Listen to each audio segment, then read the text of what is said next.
दर्द Bharat news channel पे आप सभी दर्शकों का बहुत बहुत स्वागत है। मैं हूं गौतम राडे सागर, आपके सामने उपस्थित हूं लेकर कार्यक्रम उड़ान सोच की। और उस कार्यक्रम के तहत आज बात करेंगे भारत का जो ज्वलंत प्रश्न है, जिसने केवल भारत को ही नहीं हिलोर करके रख दिया है, पूरी तरह से हिचकोले, राजनीतिक हिचकोले पैदा कर दिया है, केवल भारत भूमि पे ही नहीं पूरी दुनिया में।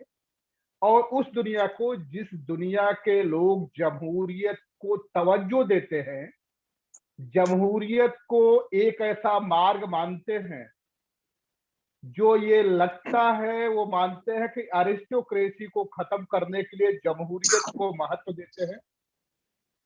ऐसी दुनिया के लोगों ने, जिनको जमहूरियत को महत्व दिया, जमहूरियत की कीमत को पहचाना, हम सब बेहतर जानते हैं सेकेंड वर्ल्ड वॉर के बाद एक ऐसी परिस्थिति बनी, जिस परिस्थिति ने हर व्यक्ति को सोचने के लिए मजबूर किया कि एक कंसेंसस बनाया जाए, जिसमें सारे देशों को लेकर के ये परिणाम निकाले जाए और उसमें जमहूरियत की बात की जाए।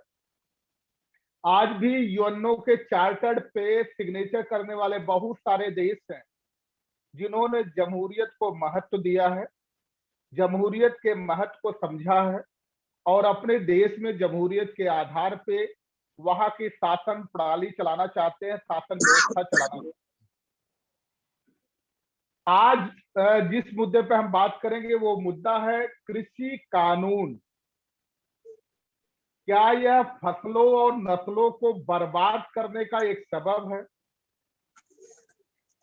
ये प्रश्न लोगों को कचोट सकता है, झकझोर सकता है कि फसलों को नष्ट करे, नस्लों को कैसे नष्ट करेगा। तो हम इसी के जवाब के तलाश में लगे हैं। ये फसलों को तो नष्ट नहीं करेगा, लेकिन नस्लों को नष्ट जरूर करेगा। और जब जब जहां अरिस्टोक्रेसी पैदा हो जाती है, अरिस्टोक्रेसी के साथ एक पैमाने होते हैं, जिन पैमानों पे अरिस्टोक्रेसी टिकी होती। पहला उसका पैमाना होता serious setback to the moment led by basis on the democratic pattern. जहां डेमोक्रेटिक पैटर्न पे लोगों को ये फ्रीडम है, आजादी नहीं, स्वतंत्रता है, कि वो अपनी तकलीफों का, जब संसद पूरी तरह से संसद में काम न हो रहे हो या संसद में विपक्ष अपनी भूमिका न निभा पा रहा हो, तब सड़कों पे उतरना पड़ता है। और जैसा कि राम मनोहर लोहिया के शब्दों में अगर बात कर लें, तो डॉक्टर राम मनोहर लोहिया स्पष्ट कहते थे कि जब सड़कें सूनी हो जाती हैं तो पार्लियामेंट आवारा हो जाता है। और आज कहीं ऐसा तो नहीं कि पार्लियामेंट आवारा हो गया है। और दूसरा, अरिस्टोक्रेसी चाहती है कि एलाइनेशन ऑफ इलीट क्लास, कि जो सोच समझने वाले लोग हैं, जो बेहतर तरीके से मुद्दों को समझते हैं, समझाने की क्षमता रखते हैं, उनको किस तरह से अलग किया जा सके। तीसरा प्रकरण आता है डिस्ट्रॉय एंड डिस्करेज इंडिपेंडेंस। जो स्वतंत्रता है उसको कैसे डिस्ट्रॉय किया जा सकता है, कैसे डिस्करेज किया जा सकता है, उसको कैसे प्रताड़ित किया जा सकता है और कैसे एक्सप्लॉइट किया जा सकता है। चौथा पॉइंट जो अरिस्टोक्रेसी करती है, क्रिएट लीडरलेसनेस, कि उस देश में लीडर की कमी ऐसा पूरे देश में फैला दो कि पूरे देश को लगने लगे कि हमारे अलावा कोई लीडर है ही नहीं। पांचवा पॉइंट आता है kill the spirit of revolt, जो स्टेट टेररिज्म है, आज जिसको हमारे देश में टेररिज्म के नाम पे घोषित करने की कोशिश की जा रही है, एज पर the concern of freedom fighter, अगर उनको हम यहाँ उद्धृत करें, उनको साइट्स करें, उनके साइटेशंस को देखें, तो ये लगता है कि यहाँ स्टेट टेररिज्म है। मेक डेमोक्रेसी मीनिंगलेस, आज डेमोक्रेसी को मीनिंगलेस कर दिया गया है।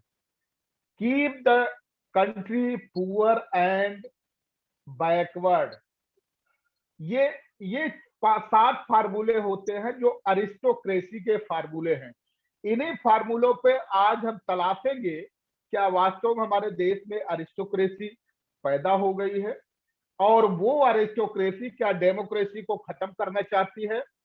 अब हम आएंगे, 3 कृषि कानून बनाए गए हैं जो सरकार ये कहती है कि ये 3 कृषि कानून किसानों के हित को ध्यान में रख करके बनाए गए हैं। इससे किसानों की आय दोगुनी हो जाएगी। अब उसको हम देखते हैं क्या वास्तव में। पहला जो बिल है, the farmers produce trade and commerce, जरा इसमें तलाशें कि फार्मर की फार्मिंग कहाँ है, फर्टिलाइजर कहाँ है, सिंचाई कहाँ है, सस्ते बीज मिलने की प्रक्रिया कहाँ। कहता है number 1 produce trade and commerce, किसानों के जो उत्पादन है उसका व्यवसाय कैसे किया जाएगा और कैसे किया जाएगा। इसमें किसान का व्यवसाय और विपणन से कहा किसान का वो होता है, संबंध होता है। अब दूसरी चीज, the farmers empowerment and protection agreement of price assurance and farm service act. Farm service act, ये फार्म ओनर एक्ट नहीं है, फार्म सर्विस एक्ट है, यानी कि कृषि पे किस तरह से सेवाएं ली जाएगी वो एक्ट है। तीसरा पॉइंट है the essential commodity amendment act, जो अत्यावश्यक वस्तु अधिनियम थे उसमें ये अधिनियम था कि 100 कुंटल से ज्यादा कोई व्यक्ति होल्डिंग नहीं कर सकता, लेकिन अब तो अनलिमिटेड आप होल्डिंग कर सकते हैं। लेकिन इन सब की आड़ में सबसे ज्यादा किसानों को जो बदनाम करने की कोशिश की जा रही है, वो कोशिश की जा रही कि किसानों को हम सब्सिडी देते हैं। तो एक पॉइंट इसको भी देख लेते हैं, किसानों को क्या भारत ही है जो सब्सिडी देता है या कुछ और भी देश हैं जो सब्सिडी देते हैं। इस मुद्दे पे हम देखें तो चाइना को सबसे पहले हम देखते हैं। चाइना की आबादी है 143.94 करोड़, मतलब 144 करोड़, जिसमें से 13,53,708, अगर ये हम देखें कि इनको जो ये सब्सिडी देते हैं अपने देश में, वो कितनी सब्सिडी देते हैं, तो पता लगता है कि ये सब्सिडी देते हैं 185.9 बिलियन डॉलर। 185.9 बिलियन डॉलर को अब इंडियन रुपीज में देख ले ताकि सहज हो जाए, भारतीय लोगों को समझने में सरलता रहे। तो इंडियन रुपीज में देखा जाए तो 13,53,708 करोड़ रुपया कृषि पे सब्सिडी चाइना देता है।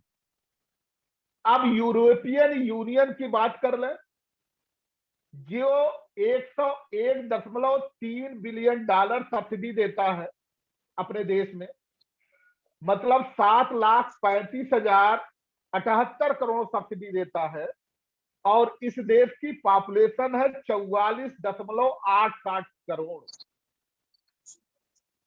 इसका मतलब ये हुआ, और यूएसए को देख ले, यूनाइटेड नेशन आप अमेरिका को देखें तो इसकी जो आबादी है वो 33.1 करोड़ है, और ये सब्सिडी अपने यहाँ देता है 48.9 बिलियन डॉलर, मतलब 3,55,894 करोड़। जापान 35.6 बिलियन डॉलर अपने यहाँ सब्सिडी किसानों को देता है। जापान की जो आबादी इस समय है 2020 में, वो 13 करोड़ के आसपास आबादी है, और जापान 52% के आसपास खेती करते हैं वहां के लोग। इंडोनेशिया में जो 27 करोड़ की आबादी है, 29.4 बिलियन डॉलर सब्सिडी देता है, मतलब 2,13,973 करोड़ रुपया। कोरिया 21 बिलियन डॉलर सब्सिडी देता है, जिस कोरिया की आबादी 5 करोड़ 5.25 करोड़ के आसपास है। इंडिया जो 137 इस समय मान लीजिए 137 करोड़ की आबादी है, और यहाँ 70% लोग खेती पे निर्भर हैं। यहाँ भारत सरकार जो सब्सिडी देती है, वो सब्सिडी देती है 80,058 करोड़ रुपया। इन सब के बावजूद किसानों को बदनाम करने की कोशिश की जा रही है, और ये कहा जाता है कि हम इनको बहुत सब्सिडी देंगे। तो हम आपसे समझने की कोशिश करेंगे कि ये आखिर कैसे सब्सिडी दी जाएगी। तो साथियों, सबसे पहले हमारे बीच में जो हमारे गेस्ट उपस्थित हैं, डॉक्टर ओम प्रकाश यादव जी, हम उनके पास उनके विचार ले। इससे पहले हमारे बीच में काफी मजबूती से अपनी बात रखते हैं योगेंद्र कुमार नीरज जी। आप सभी मेहमानों का दर्द भारत चैनल में स्वागत है। और सबसे पहले हम ये समझना चाहते हैं कि ये जो भारत की सरकार है, क्या वाकई ये जो कृषि बिल लेके आई है जैसा वो कहती है, उस कृषि बिल को कहती है कि किसानों के हित में है, और अभी पार्लियामेंट में कृषि मंत्री ने ये कहा कि इसमें काला क्या है वो आप ढूंढ करके बताइए। तो हमें लगा कि इसमें सफेद क्या है। सफेद अगर उसमें कुछ होगा तभी तो काला अलग कर पाएंगे। जब सारा का सारा श्याम ही है, काला ही है, तो उसमें सफेद की तलाश कहां से की जाएगी। नीरज जी, हम आपसे समझने की कोशिश करेंगे कि जरा आप इसको समझाने की कोशिश करें, क्या वाकई ये कृषि का जो बिल है, ये वाकई कृषि बिल किसानों के हित के लिए बनाया गया है, या ट्रेड और कॉमर्स के लिए बनाया गया, व्यापार और विपणन के लिए बनाया गया? जी नीरज जी।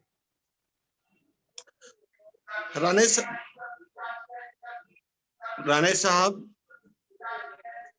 वास्तव में ये बिल किसानों के हित में तो नहीं ही बनाया गया है। यह एक लंबी अवधि से किसानों के हित में कोई बिल आए उसको दृष्टिगत करते हुए अपनी मर्जी की बात कही गई। विपणन की बात हो, कॉन्ट्रैक्ट फार्मिंग की बात हो, या इसमें भंडारण की बात हो, सरकार ने इन बिलों को जिस तरह से आनन फानन में कोरोना टाइम में जून में एक अध्यादेश ला करके पारित किया। अध्यादेश पहले लाए,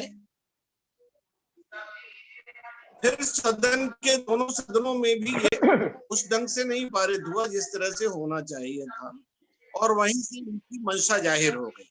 डॉक्टर ओम प्रकाश जी, मैं समझता हूँ जो क्वेश्चन हमारा डॉक्टर योगेंद्र जी से था, वही क्वेश्चन मैं आपसे ले रहा हूँ। डॉक्टर ओम प्रकाश जी। मैं ये कहना चाहूंगा जो अभी हमारे योगेंद्र जी ने कही बात कि सरकार ने जो बिल पास कर दिया, जिसमें हम लोग ये 3 जो नए प्राविधान जो बनाए हैं सरकार ने किसानों के लिए, सरकार का अपना मत है कि ये 3 बिल बहुत सही है किसानों के लिए। किसान मैं भी हूँ, मुझे लग रहा है हम सब लोग किसान हैं। तो हम लोग की 2 फसल मानते हैं, रबी की, एक खरीफ की फसल होती है। जो हम लोग बोलते हैं अक्टूबर नवंबर में, उसकी हम लोग बोलते हैं मार्च में, एक गर्मी में होती है, उसको हम लोग आगे फसल काटते हैं। तो सबसे तो मेन यही सवाल है कि जो आज देश में ये कोहराम मचा है, ये कृषि बिल को लेके, राणे जी, योगेंद्र जी, तो हमने इतना जल्दी में हमें क्या पड़ी थी सरकार को कि बिल पास कर दिया। किसान तो वैसे ही गरीब है हमारे देश में। जो आपने 136 करोड़ की आबादी बताई, तो 70% से ज्यादा ही हम लोग किसान हमारे देश में है जो अपनी फार्मिंग खेती करता है, और उसी की वजह से हमारे देश की इकोनॉमी चलती है। अब तक हम लोगों ने कोई बहुत बड़ा जादू नहीं किया कि मैं बोलूं आपको कि हमारे यहाँ रोजगार के साधन बहुत ज्यादा हैं, हमारे यहाँ इकोनॉमी ज्यादा ऊपर जा रही है, सारी चीजें हो रही हैं, लेकिन किसान नंबर 1 पे है। गवर्नमेंट कह रही है कि मुझे डबल इनकम करनी है, तो डबल इनकम करनी है तो उसका पहले मसौदा सामने आ जाता है एक बार, और किसानों के साथ मीटिंग बैठ के हो जाती पहले ही, तो कोई बिल पास करने में ये दिक्कत ना आती जो आज दिक्कत हो रही है। दिल्ली के जो 3 बॉर्डर्स बंद हैं, तो हर एक अपना मत है, हर एक सोचने का तरीका है, लेकिन वो जब आप डेमोक्रेसी में हैं, जब आप पब्लिक के द्वारा चुनी गई सरकार में है भाई साहब, तो वहां पे आपकी जिम्मेदारी ज्यादा है, आपका कर्तव्य ज्यादा है, और ये भी देखना है कि किस तरह से सारी चीजें हमारी बढ़िया होती जाएं। वो तब होती जाएंगी जब हम सारे पहलुओं पे विचार करके, जैसे कॉन्ट्रैक्ट फार्मिंग है, ठेके पे खेती, दूसरा एमएसपी, और तीसरा मंडी, कि ये किसान कहीं भी किसी मंडी पे लेके जा सकता है। तो मैं तो कह रहा हूँ वो तो पहले भी है। अब होता क्या था कि आप जिस जिले में रह रहे हो आपको वहीं जाकर जाना है, कहीं और जा ही नहीं सकते आप। अब आपको बेनिफिट क्या मिलेगा? किसान का तो रेट कोई नहीं तय करता भाई साहब। किसान का जो साहूकार है वो कहेगा मुझे इतने में चाहिए, उतने में दे के आना पड़ता है, क्योंकि नहीं देगा तो किसान की फसल जाएगी बर्बाद। उसे आगे का सामान लेना है, आगे के बीज लेने हैं, खाद लेना है, और आगे की तैयारी करनी है। घर में पढ़ाई हो सकती है, घर में उसके बच्चों की शादी हो सकती है। तो किसान तो गरीब आदमी है, और किसान के लिए अब तक कोई ऐसा फार्मूला नहीं बना। राणे जी, योगेंद्र जी बैठे हैं और हमारे साथ और जुड़ गए हमारे भाई साहब हैं, कि कोई मैजिक आप कर दो। मैजिक की छड़ी नहीं है, ये आपको मालूम है। सारी हाथ, सारी चीजें कहाँ हैं, कहाँ से चीजें चलती हैं। अब ये इसका हल तो आप हम सब लोग देख ही रहे हैं, क्या निकल के आएगा गॉड नोज। तो यूनिवर्सिटी भी जुड़ गए हैं, तो कहीं ना कहीं इस पे बहुत ही, जिसे कहा जाए, घेराव हो गया। सूझ नहीं कुछ आ रहा। किसान किसान बैठा है, किसान को कोई किसान समझ रहा है, और कौन से लोग हैं वो इन चीजों को कैसे ले रहे हैं, ये सारी चीजों का भी चर्चा करेंगे हम लोग। तो मेरा ये कहना है, जो 3 बातें किसान के लिए जो बिल बनाए गए, पास कर दिए गए 2020 के एक्ट में, कहीं ना कहीं जल्दीबाजी हो गई, कॉन्फिडेंस में लिया नहीं गया। और या ये बिल किसान, हम लोग कहते हैं सही नहीं है, तो किसान को बताओ सही नहीं है या क्या दूसरा तरीका आपके पास है। जब आप प्यासे होते हैं तो आपको पानी पीना होता है, जी आप जी आरओ का पानी जी नहीं जी पीते, लगता है कि पानी मिल जाए।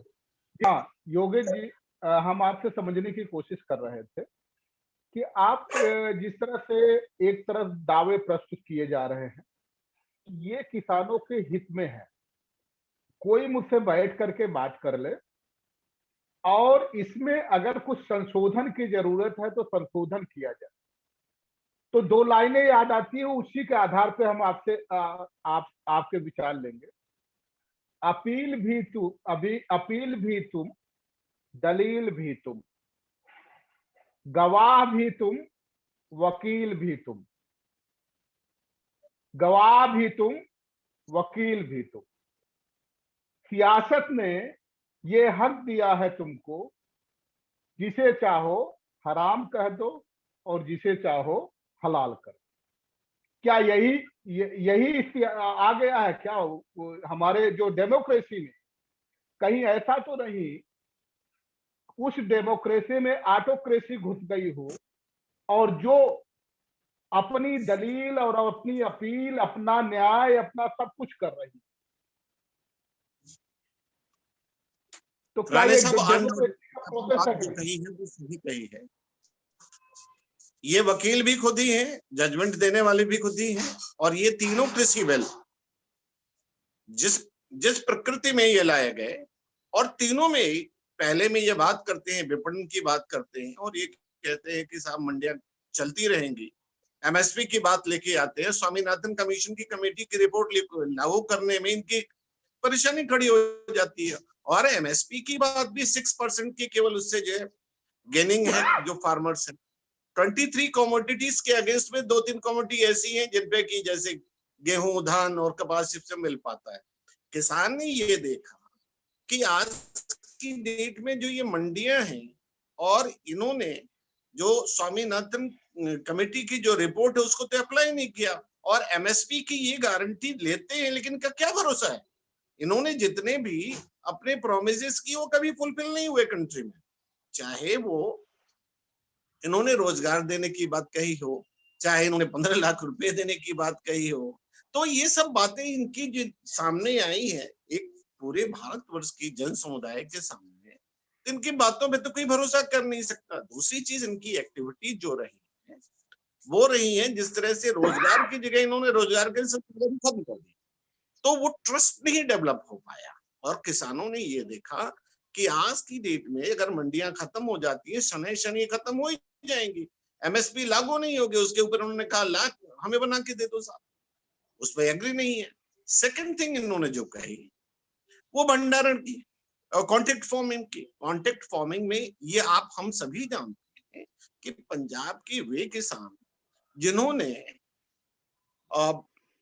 कॉन्ट्रैक्ट फार्मिंग की है, चाहे वो टमाटर की हो चाहे आलू की है, उसमें बहुत सारे व्यतिरेक खड़े हुए हैं। उन्होंने कह दिया साहब ये तो हमारे पैरामीटर पे है नहीं। और उसका दूसरा रिपरकेशन ये भी है कि वो किसान जो आज अपनी किसानी कर रहा है और अपनी पैदावार चाहे कम हो या ज्यादा हो अपनी मर्जी से बेचता है, अपना परिवार चलाता है। कल की डेट में वो एक सिंपल सा बंधुआ मजदूर बन के रह जाएगा। ये सही है कि कानूनन ये कहते हैं कि साहब ऐसा आपकी मर्जी हो तो दो या ना दो, लेकिन वो यहाँ पर चुप हो जाते हैं कि साहब यहाँ पे एमएसपी से नीचे खरीद नहीं हो। कॉन्टेक्चुअल पोजीशन भी ऐसी हो सकती है जो एमएसपी से नीचे जाए। सेकंड थिंग, जी इन्होंने फिर योगेन जी आप जो है 30 सेकंड में अपनी बात पूरी करें, फिर लौट के आपके पास आएंगे। इस सेंटेंस को पूरा कर लें। वो लिटिगेशन मैटर्स को उन्होंने कोई ऐसा प्रोविजन नहीं दिया कि वो कोर्ट में भी किसान मूव कर सकता है। थर्ड स्टेज में उन्होंने जो है स्टोरेज की बात कह दी। स्टोरेज में सीधा ये है कि इनकी सारी के सारे जितने वेयर हाउस हैं ये सारे प्राइवेट प्लेयर्स के हाथ में चले। स्थिति क्या होगी, प्राइवेट प्लेयर्स जो शुरू में जो है कुछ बेटर प्रॉफिट देकर के किसानों से खरीद करेंगे, भंडारण कर लेंगे, गवर्नमेंट का कंट्रोल ही ओवरऑल कंट्रोल खत्म हो जाएगा। That will become a private market. उस प्राइवेट मार्केट से गवर्नमेंट खरीद करके क्या हमारे जो है बेलो पॉवर्टी लाइन के लोग हैं उनको प्रोवाइड करेगी और कहेगी हमने ये सब्सिडी दी। वैसे भी 1,30,000 करोड़ की सब्सिडी इतने बड़े भारतवर्ष में जहां पर की 70% की आबादी खेती करती है, वो ऊंट में जीरे के समान। योगेश जी 80,058 करोड़ की सब्सिडी है, 1,30,000 की नहीं। अच्छा नहीं, सॉरी, 80,000-58,000 की जो सब्सिडी है वो सब्सिडी भी कहाँ है? एक रिपोर्ट के अनुसार जो ऑथेंटिकेटेड रिपोर्ट प्रस्तुत की गई है उसमें 4,50,000 करोड़ कृषि के अन्य संसाधनों से पेस्टिसाइड्स वगैरह पे सब हाइक करके गवर्नमेंट वैसे ही वसूल लेती है और उसी में से 75,000 करोड़ के आसपास दे देती है वो निधि के रूप में और वो सम्मान के रूप में, और उसी में वो सब्सिडी दे देती। तो गवर्नमेंट देती कहाँ, वो तो किसानों से ले ही रही है। तो कुल मिला के ये है कि इस गवर्नमेंट ने योगेश जी फिर आएंगे, योगेश जी फिर आएंगे जी योगेश जी यूनुस जी आपको शामिल कर ले। मोहानी साहब आपसे हमारे बीच में मोहानी साहब जुड़ गए हैं। यूनुस मोहानी जी जो मौलाना हसरत मोहानी के वंशज हैं और काफी अच्छी पकड़ रहती है विषय पे आपकी। तो आपका स्वागत है यूनुस मोहानी जी, और आपसे ये समझना चाहते हैं कि भारत में जो एसेंशियल कमोडिटीज लागू किए गए थे वो इस बात को ध्यान में रख करके लागू किए गए थे कि कोई खाद्यान्न को होर्डिंग न कर ले, और होर्डिंग करेगा तो बहुत दाम उसके बढ़ जाएंगे और दाम बढ़ जाएंगे। जो करीब यहाँ 55% लोग गरीबी रेखा से नीचे रहते हैं, फिर उनके लिए उनको खाने के लिए अनाज भी नहीं मिल पाएगा। तो अब ये एसेंशियल कमोडिटीज में जो एक्ट बनाया गया है नया, उसके लिए अनलिमिटेड होर्डिंग होगी। तो जैसे अभी करीब 50 रुपए किलो प्याज है, तो क्या हम ये मान ले कि ये प्याज जुलाई अगस्त आते आते 300-350 रुपया किलो पहुंच जाएगा क्या? ये देखिए, हटा देने के लिए कब? हमारी वित्त मंत्री महोदया पहले ही कह चुकी हैं वो प्याज और लहसुन नहीं खाती हैं, तो ये तो सवाल ही बेमानी हो जाता है। देखिए, एक बात कही जा रही है, एक नारा दिया गया है न्यू इंडिया के क्रिएशन का, न्यू इंडिया बनाया जा रहा है। और ये जो आप पूरी बात कर रहे थे, ये जो कानून था, स्पेशल कमोडिटी एक्ट जो था, जिसके अंदर आवश्यक वस्तु अधिनियम में जिन चीज़ों को शामिल किया गया था कि गरीबों को मिल जाए, लोग अनैतिक भंडारण न करें, ये भारत के लोगों के लिए था। वो भारत के लोग जो भारत का निर्माण करते हैं, जिसका जिक्र संविधान करता है, और प्रेम्बल जहाँ से शुरू होता है, we the people of India, यानी हम भारत के लोग, ये उन भारत के लोगों के लिए था, न्यू इंडिया के लिए नहीं। न्यू इंडिया में रहने वाले जो लोग हैं वो लोग हैं जो सुविधा संपन्न हैं, जिनके पास पैसे होंगे और जो 350 रुपए किलो खरीद सकने की क्षमता रखते हैं। तो ये भारत और न्यू इंडिया के बीच का डिफरेंस है। सबसे पहले हमें इस बात को समझ लेना चाहिए। देखिए, जो कृषि कानून आए हैं और इन पर जिस तरह से आंदोलन चल रहा है, इस आंदोलन को इस दृष्टि से भी देखा जाना चाहिए कि सीए एनआरसी आंदोलन से क्या वाकई में इसका कोई सीधा ताल्लुक बनता है कि नहीं बनता है। एक बात कही जा रही है, वो बात ये कही जा रही है, जहां हम भंडारण गृह देख रहे हैं कि पहले भंडारण गृह बना लिए गए, उसके बाद कानून लाया गया, उसी तरह से डिटेंशन सेंटर पहले बनाए गए, सीएनआरसी बाद में आया। आइए हम आपको इसका जो ब्रिज है, इस ब्रिज को समझिए। ब्रिज ये है कि पहले डिटेंशन सेंटर हैं वो इसलिए हैं कि वहां पर जो लोग अपनी नागरिकता सिद्ध नहीं कर सकेंगे, वो हिंदू होंगे, मुसलमान होंगे, सिख, पारसी, जैन जो भी होंगे, यानी वो भारत के लोग जो भूमिहीन हैं, जिनके पास कोई कागज नहीं है, उन्हें डिटेंशन सेंटर में डाल के पहले बंधुआ फ्री का मजदूर बनाया जाएगा। फिर कॉन्ट्रैक्ट फार्मिंग के जरिए जो बिग प्लेयर्स हैं वो फार्मिंग करेंगे और उनको वही लोग मजदूर के तौर पर उपलब्ध कराए जाएंगे। खेल कुछ इस तरह से है, इसको इस तरह से समझना पड़ेगा। ये पूरा game new India versus Bharat का गेम है, इसके सिवा कुछ भी नहीं है। जागना भारत के लोगों को है, क्योंकि बचाना भारत को है, संविधान भारत का है। यहीं से सवाल आरक्षण के बारे में भी पूछा जाना चाहिए। मैं आपको गौतम रानी साहब ये बात याद दिला दूं, जिस तरह से देश के संसाधनों का प्राइवेटाइजेशन हो रहा है, लगातार निजीकरण किया जा रहा है, क्या उसमें ये सवाल नहीं उठेगा कि आज जो हम सरकारी नौकरियों की बात करते हैं या कहीं भी फैसिलिटीज की बात करते हैं, रिजर्वेशन की बात करते हैं, तो क्या कहीं उनमें ये प्रावधान हो रहा है कि जो कंपनियों का निजीकरण किया जा रहा है उनमें आरक्षण बचेगा? जी नहीं बचेगा, बिल्कुल भी नहीं बचेगा। ये भारत के उन लोगों के हित और अहित का सवाल है जो अभी न्यू इंडिया को नहीं समझ सके हैं। तो समझिए, न्यू इंडिया वर्सेस भारत कोई फार्मिंग बिल नहीं है, कोई एनआरसी सीए बिल नहीं है। ये न्यू इंडिया का कॉन्सेप्ट है जो नई पैकेजिंग के साथ लगातार आपके सामने आ रहा है। समझ जाइए तो समझ के कुछ भला होगा, नहीं समझेंगे तो हम 350 रुपए में प्याज बिके या 3 रुपए में प्याज बिके, हमें शायद कभी खाना भी नहीं मिलेगा। निश्चित तौर पे यूनुस जी आप कह रहे थे कि हमारे देश की जो वित्त मंत्री है उन्होंने कहा कि मेरे यहाँ प्याज और लहसुन नहीं खाया जाता। मोहतरमा को ये बात समझ में आनी चाहिए कि ये भारत उनकी रियासत नहीं है। अगर वो पार्लियामेंट में है तो 136 करोड़ लोगों में से 96 करोड़ लोग जो एडल्ट फ्रेंचाइज में भाग लेते हैं उनकी प्रतिनिधि हैं। प्रतिनिधि को ये कभी नहीं भूलना चाहिए कि वो प्रतिनिधि है, वो इस देश के सुल्तान नहीं है, शहंशाह नहीं है, सल्तनत उनकी नहीं है। ये 5 साल के लिए प्रतिनिधि लोगों ने चुन करके भेजा है और प्रतिनिधि का व्यवहार इस तरह से नहीं हो सकता। इसीलिए डेमोक्रेसी और ब्यूरोक्रेसी में अंतर किया जाता है कि डेमोक्रेसी में बैठे हुए डेमोक्रेट लोग फ्लक्चुअलिटी उनके अंदर होती है, वो पब्लिक के दुख और तकलीफ को समझते हैं, उसी के आधार पे अपने निर्णय को लेते हैं और बदलते हैं। और ब्यूरोक्रेसी में बैठे हुए लोग लाभ की बात करते हैं, लाभ पहुंचाने की बात करते हैं। भारत में व्यवसाय करने के लिए सरकार नहीं है। अगर आप ये कहें कि अमेरिका के राष्ट्रपति ने जो बाइडेन ने इस कृषि कानून बिल का समर्थन किया है, तो वही तो हमने बताया था ना कि यूएसए में बाइडेन को जो यूएसए में जो सब्सिडी दी जाती है 48.9 बिलियन डॉलर की सब्सिडी दी जाती है, यानी 3,55,894 करोड़ की। 33 करोड़ वहां लोग हैं और इसमें से जो खेती करने वाले लोग हैं 33 करोड़ लोगों में से मात्र 1.3% लोग ही वहां खेती करते हैं, खेती पे निर्भर है। जबकि भारत में उसके उलट है।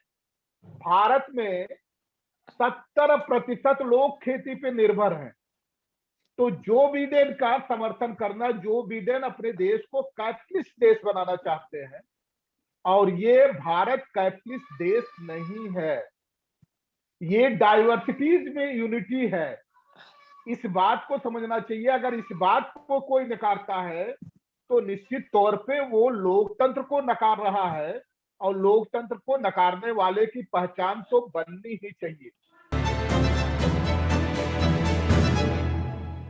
तो बात हो रही थी कृषि कानूनों की और कृषि कानूनों से होने वाले असर की। अब हमारा दूसरा प्रश्न जिसको हम लेकर के आएंगे, ये जो एसेंशियल कमोडिटी एक्ट बना दिया गया, इससे क्या किसानों का ही नुकसान होगा या खास तौर से उन मजदूरों और खेतिहर मजदूरों का नुकसान होगा जिन्हें दिन की जब वो मजदूरी करते हैं? कभी सुना होगा कि हरिश्चंद्र बिका करते थे। अब तो देखा भी गया है कि हरिश्चंद्र कैसे बिकते हैं। किसी भी बड़े शहर में आप चले जाइए, कम से कम 15 से 20 लेबर चौराहे मिले, और उन लेबरों की बात की जा रही है जो लेबर चौराहे पे खड़े होकर के बिकने के लिए आते हैं। जिस दिन बिक जाता है उस दिन उनके घर में भोजन बन जाता है, जिस दिन नहीं बिकता उनके घर में भोजन नहीं बनता। और अगर इस एसेंशियल कमोडिटीज को लागू हो गया तो लागू होने के बाद क्या उन मजदूरों का पेट भर पाएगा या नहीं भर पाएगा? सबसे पहला जो आपके व्यूज हम लेना चाहेंगे, डॉक्टर ओम प्रकाश यादव जी, प्रोफेसर हैं आप और बड़ी अच्छी पकड़ रहती है, खेती भी करते हैं, तो हम इसको समझना चाहते हैं किसानों के अलावा क्या मजदूरों को ज्यादा प्रभावित करेगा, उनके ऊपर ज्यादा अत्याचारी कदम होगा ये? गौतम जी, अभी 2 दिन पहले की घटना है, टीवी में पेपर में आया था। राजस्थान में कुछ मजदूर से बैठे थे रोड पे और उनको बेचारों को मतलब कोई खाने तक को नहीं था, कान भी कह सकते हो। तो हमारे का कानून होना चाहिए कि सबको कुछ ऐसा होना चाहिए कि 2 रोटी तो सबको मिले पहले, जिससे आदमी जिंदगी जी सके।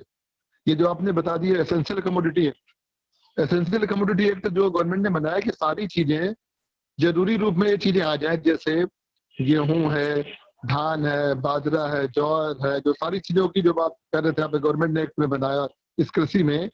लेकिन मेन बात ये आती है, क्या हम इसके लिए कुछ भी बोल दें हमारे देश में?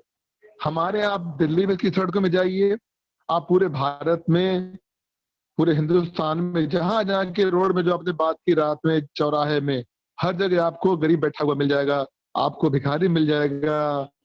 तो ये हमारे देश का किस तरह का कानून है, किस तरह का संविधान है चला आ रहा है, जो इतना आज हम कहते हैं कि भाई हमारे देश की, वर्ल्ड की इकोनॉमी 5वीं इकोनॉमी है विश्व की, हम 5वें लार्जेस्ट, हम इकोनॉमी का हमारा सबसे अच्छा रेट है, और हम बहुत जल्दी टच करने वाले हैं, आगे भी दूसरे देशों को पीछे कर देंगे।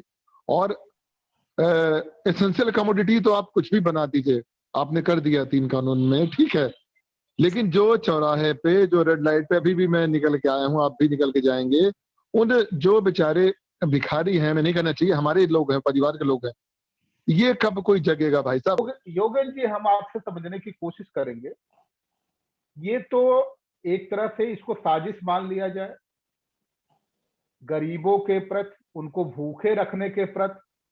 और एक बात हमने कहा आपसे पहले ही, अपने इंट्रोडक्शन में ही कर दिया था, इंट्रो में ही कर दिया था, कि अरिस्टोक्रेसी जो होती है वो डेमोक्रेसी में चाहती का है कि keep the country poor and backward.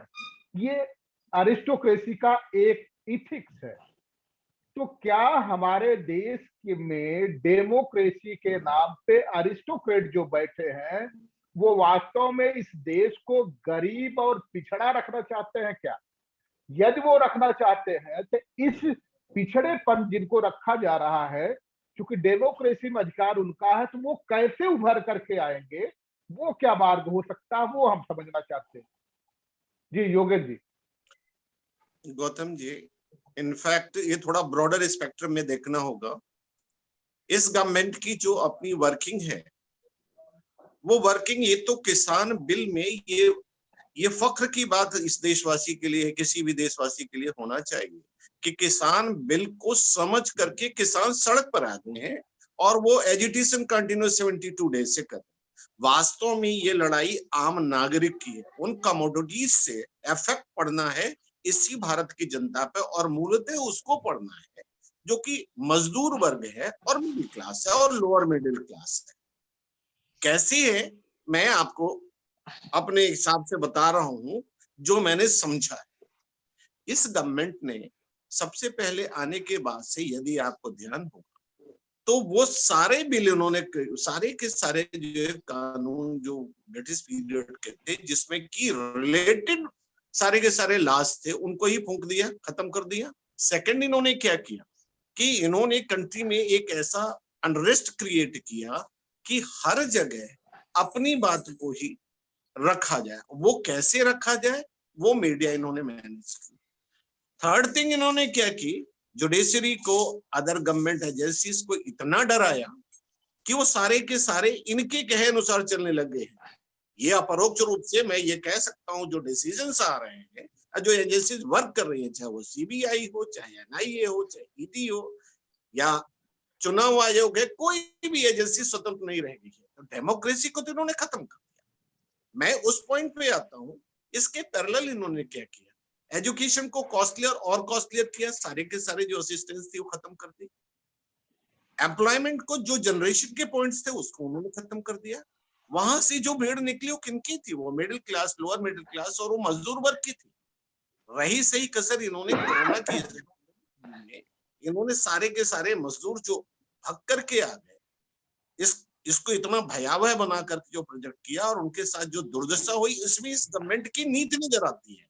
100 crore की उनकी वापसी के किराए तक के लिए स्टेट और सेंट्रल गवर्नमेंट लड़ती है। वन थिंग, ये डेमोक्रेसी के नाम पे इन्होंने डिक्टेटरशिप इंपोज कर दी है। कैसे की और कैसे इन्होंने डेमोक्रेसी को खत्म किया, एजुकेशन को महंगा किया, और रूरल एरियाज के जितने बच्चे हैं उन सबके लिए कोई ऐसा प्रोविजन नहीं किया कि हाँ भाई ये एजुकेशन में आए तो कैसे आए, क्योंकि अब तो जो स्कॉलरशिप मिलती थी उस स्कॉलरशिप को भी इन्होंने कई प्रदेशों में बंद कर दिया। योगेश जी, हम लोग विषयांतर हो रहे हैं, एजुकेशन पे भी बात करेंगे क्योंकि फिर उतना समय नहीं रह पाएगा। अभी हम कृषि पे बात कर लेंगे, योग इस पे एजुकेशन पे भी बात करेंगे। हम ये सिर्फ चाहते हैं कि इसका मतलब अगर वो डेमोक्रेसी अब के बजाय इसकी एरिस्टोक्रेसी आ गई है। स्थिति क्या होगी कि इन्होंने चारों तरफ से जो किया, इसके आने के बाद वह मिडिल क्लास या लोअर क्लास या मजदूर वर्ग वो अपनी आय को इतना सीमित करने के लिए बाध्य होगा और ये संसाधन उसके पास नहीं होंगे, क्योंकि इसमें एक बंधुआ मजदूरी एक दोबारा खड़ी हो जाएगी। क्योंकि रोटी और पेट की भूख मिटाने के लिए रोटी तो चाहिए ना, और उस रोटी के लिए उसके पास संसाधन और तो है नहीं। खेती को उन्होंने पूरी तरह से कॉन्ट्रैक्ट फार्मिंग में दे दिया, तो वह किसान जो छोटा किसान वो लालच में आके शुरू में करेगा। ये सर्वविदित है कि जहां 2 पैसे ज्यादा मिलते हैं वो एक मिडिल क्लास का, लोअर मिडिल क्लास का आदमी चला जाता है। और किसानों में है भी कितने बड़े, 20% किसान ऐसे जो समृद्ध हैं, बाकी तो सारे 80% जो किसान हो सारे के सारे ऐसे ही हैं। उनको मजदूर वर्ग भी कहा जाए तो अतिशयोक्ति ना होगी। स्थिति ये होगी कि अपने ही खेत में वो बंधुआ मजदूर बन जाएंगे और उसके ऊपर उनके ऊपर एक भयावह बात ये होगी कि उनकी जमीन कहीं उस कॉन्ट्रैक्ट फार्मिंग में, जो कि बैंकों से डेप्ट लेकर के कैश क्रॉप की जो यानी कैश क्रेडिट एक लोन होता है बैंकों का, वो क्रॉप पे मिल जाता है, सीजनल क्रॉप पे, उसकी वजह से उनकी जमीन भी चली जाएगी। तो बहुत सारे इम्पैक्ट हैं जो कि यहीं पे आकर के मजदूरों पर ही गिरेंगे और मजदूर इसमें डिक्टेटरशिप चलेगी और डिक्टेटरशिप के बाद ये देश पूरा ये पूरा निर्धनों का बन जाए। नीरज जी ये बहुत अच्छी बात कर रहे थे कि अल्टीमेटली ये जो एसेंशियल कमोडिटीज की जो मार पड़ेगी, जो चाबुक पड़ेगा, जो हंटर चलेगा, किसानों का तो अभी नाम है, लेकिन ये हंटर मजदूरों पे चलने वाला है। और जो इस देश में बिलो पॉवर्टी लाइन, जो एसेंशियल कमोडिटीज के तहत कंट्रोल की दुकानें खोली गई है और उनको सस्ते में गेहूं और चावल दिए जा रहे हैं, वो उस पे मार पड़ेगी सबसे पहले। लगता यह है इस एसेंशियल कमोडिटीज के लागू होने के बाद वो सारी की सारी दुकानें बंद हो जाएंगी। क्या यूनुस मोहानी साहब आप भी ऐसा ही कुछ मानते हैं क्या? देखिए, बिल्कुल साफ सा एक संदेश है। स्पेशल कमोडिटी एक्ट में देखिए पहले भी होता था गांवों में। हमारा ये जिस तरह की कृषि व्यवस्था है उसमें एक चीज हमें पता ही है कि ज्यादातर लोगों के पास बहुत छोटी जोतें हैं।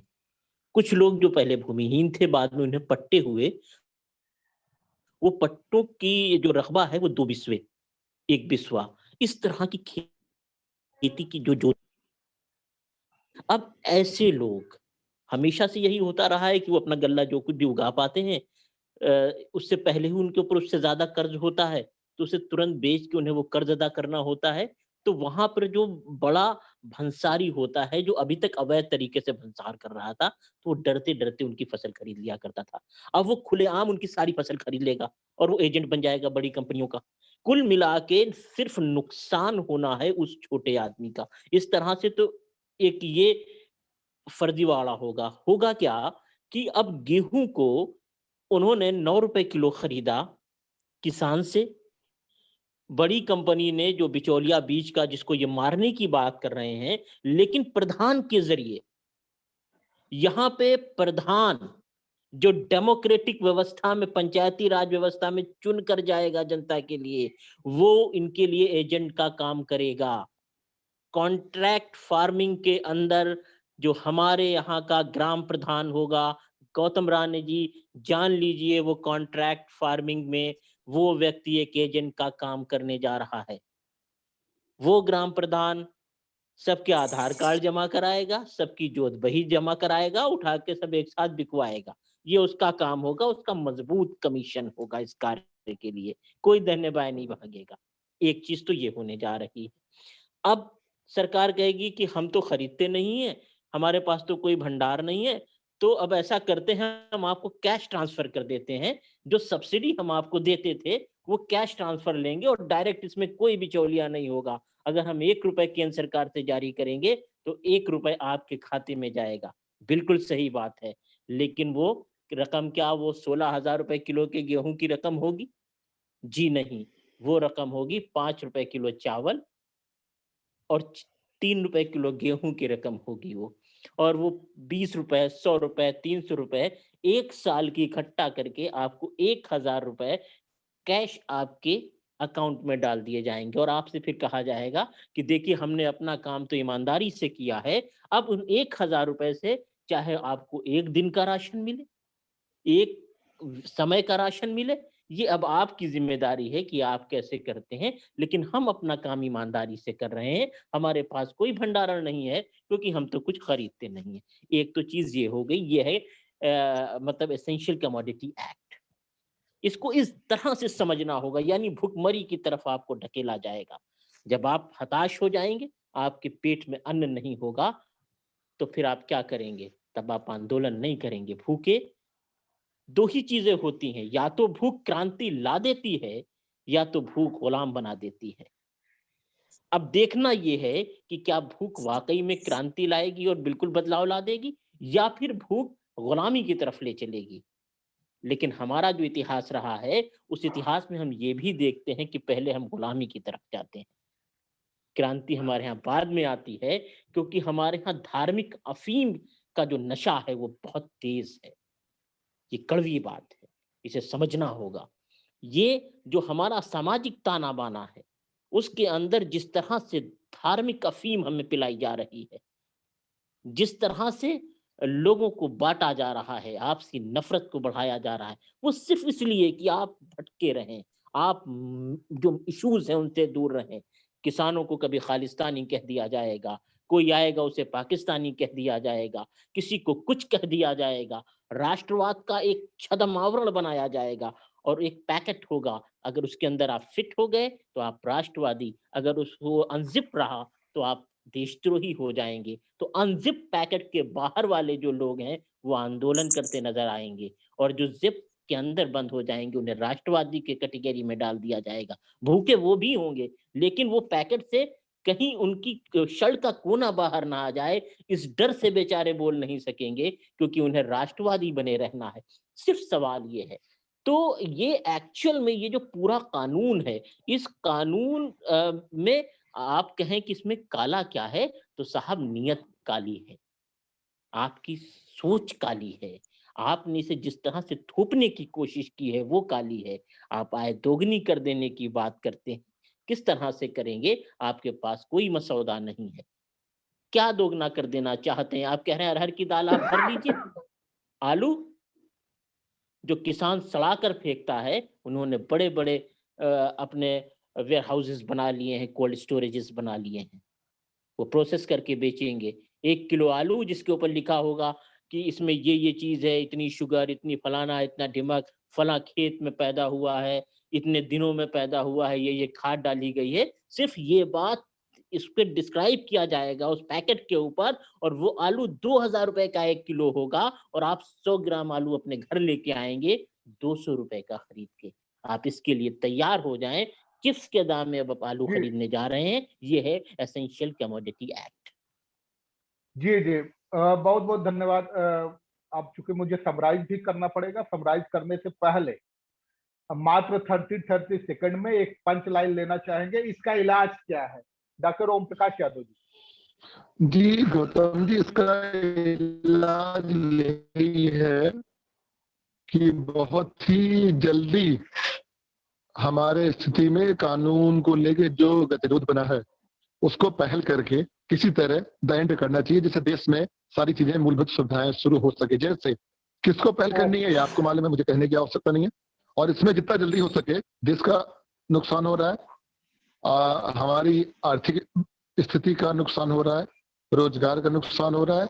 जो नया रोजगार करने जो बाइक से जाता है वो नहीं पहुंच पा रहा। तो इसमें आपको मालूम है जो हमारे जो लोग हैं सारी चीजों, उनको बहुत जल्दी सोच के इसमें कुछ दृढ़ निश्चय कदम उठाने चाहिए। जी जी, जितना जल्दी हो सके। योगेन जी, इसका इलाज क्या है? ईमानदारी के साथ और कॉन्स्टिट्यूशनल ओबीडियंसी को लेते हुए समग्र देश के नागरिकों को एकजुट हो करके जो भी इस तरह के काले कानून है और अनीतिपूर्ण कानून बना के उनको इम्प्लीमेंट किया जा रहा है, इसके विरुद्ध आवाज भी उठानी होगी और सरकार को मजबूर भी करना होगा कि वो सही रास्ते पर आए, तभी कोई चीज संभव है। वरना डॉक्टर साहब की वो बात बिल्कुल सही है कि हम पहले गुलामी में जीते हैं, फिर क्रांति धीरे धीरे आनी होती है तो आती है, और इस देश में गुलामी का ही इतिहास रहा है। तो जी हमें जनमानस जी योगेंद्र में जागरूक जी मोहानी साहब, आपका पंच लाइन, इलाज क्या है? इलाज हमें जागना होगा और उस भेद को समझ लेना होगा कि न्यू इंडिया और भारत के बीच की जो खाई है, अगर ये नहीं पाटी गई तो चाहे आज हम ये आंदोलन करके ये कानून वापस करा देंगे, कल एक नया कानून आ जाएगा, तो क्या हम हमेशा आंदोलन में बैठे रहेंगे? सवाल ये है। इसलिए समझदार बनिए, जागरूक होइए और ये जानिए कि ये देश हमारा है। एक बनेंगे जी बिल्कुल, तब बात बनेगी। जी बिल्कुल सही कह रहे थे मोहानी साहब। ये समझने की जरूरत है, पूरे देश के लोगों को बेहतरीन तरीके से समझने की जरूरत है कि जब तक यूनिटी नहीं आएगी, लोकतंत्र की रक्षा नहीं की जाएगी। हमारे देश में जो लोकतंत्र के नाम पे बैठे हुए लोग हैं, जो सरकार में बैठे हुए लोग हैं, उन्होंने अपने आप को शहंशाह मान लिया है। और डेमोक्रेसी में शहंशाह मानने वाला लोग व्यक्ति सबसे ज्यादा खतरनाक होता है। वो आपका प्रतिनिधि है, और प्रतिनिधि की इतनी हैसियत कभी नहीं होनी चाहिए कि वो देश को बेचने का काम करे, और देश को बिकने नहीं दूंगा इस नारे के साथ देश को बेचने का काम करने की बात करे। आपको जागने की जरूरत है। एक एक करके हर सेक्ट को खत्म करने की कोशिश की गई है, नई टर्मिनोलॉजी लाई गई है, जॉब के नाम पे रोजगार की बात की जा रही है। हमारा देश, हमारा संविधान जॉब की बात करता है और यहाँ रोजगार की बात करती है, की जा रही है। इस भेद को हमें समझने की जरूरत है, पूरे देश को समझने की जरूरत है। और वही फिर अल्लामा इकबाल की उन्हीं लाइनों से, मुल्क की, वतन की फिक्र कर नादा, मुसीबत आने वाली है। तेरी बर्बादियों के मशवरे हैं दास्तानों में, न समझोगे तो मिट जाओगे हिंदुस्तान वालों, तुम्हारी दास्तां भी न होगी दास्तानों में। आप सभी का बहुत बहुत धन्यवाद। सभी को नमस्कार, जय भीम, नमो बुद्धाय। बाकी जो अभिवादन के, खुदा हाफिज, जो अभिवादन के सबके तरीके हैं, सारे अभिवादन के तरीकों से आप सभी का बहुत बहुत धन्यवाद।